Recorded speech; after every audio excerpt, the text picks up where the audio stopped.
اللہ تعالیٰ نے زیادہ طاقت مرد کے نفس کو دی ہے. جن لوگوں کا حقیقی طور پر دل و جان سے نکاح ہو جائے، بیوی شوہر کو مان لے، شوہر بیوی کو مان لے، اس میں پھر یہ ہوتا ہے کہ اس عورت کا نفس مرد کے نفس کے تابع ہو جاتا ہے. اس کی وجہ سے پھر وہ اس کے آگے جھکتی ہے، اس کی عزت کرتی ہے، یہاں تک کہ مرشد اپنے آپ کو حرامی کہے لیکن پھر بھی وہ شوہر کو کہے کہ نہیں وہ بہت اچھے ہیں، کیونکہ اس کا نفس شوہر کے نفس کے تابع ہے، اس کا غلام ہے. تو پھر کہاں مرشد سے تو کوئی تعلق بنا نہیں نا.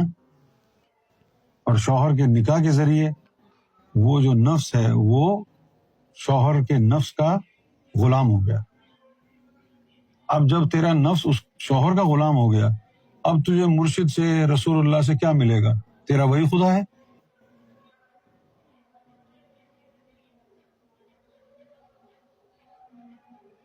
آپ نے ایک جملہ بھی سنا ہوگا، جورو کا غلام.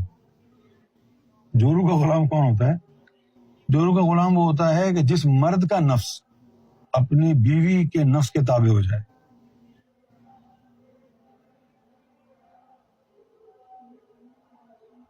ہم نے ایک بندہ دیکھا تھا، اعظم کا بڑا بھائی گلزار، وہ باقی ہم سب لوگوں کو تو بہت ڈانٹتا تھا، بیوی کے آگے بیوی بلی بن جاتا تھا.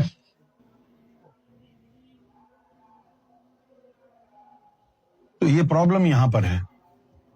جب عورت کا نفس مرد کے نفس کا مطیع ہو جائے، غلام ہو جائے، تو قیامت تک یہی رہتا ہے. اس کے اوپر نہ مرشد کا رنگ چڑھتا، نہ اس کے اوپر مذہب کا، طریقت کا کوئی رنگ نہیں چڑھتا، کیونکہ نفس کو تو مرشد کا غلام ہونا ہوتا ہے نا.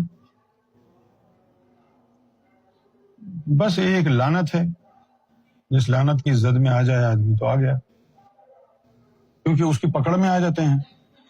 اس کے بعد پھر روحانیت کا رنگ چڑھتا نہیں ہے، اثر نہیں کرتا. اب یہ تعلیم تم نے پہلے تو سنی نہیں ہے، اب سنو گے تو تم کو عجیب لگے گی. لیکن اس طرح کے کیریکٹر ہم نے دیکھے ہیں اپنے آگے پیچھے ادھر ادھر.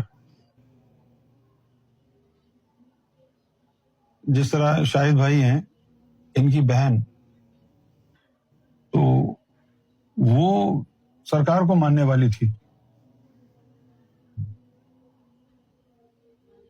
لیکن کیا ہوا نہ جانے کیسے آہستہ آہستہ پھر اس کا جو نفس ہے اپنے شوہر کے نفس کا مطیع ہو گیا.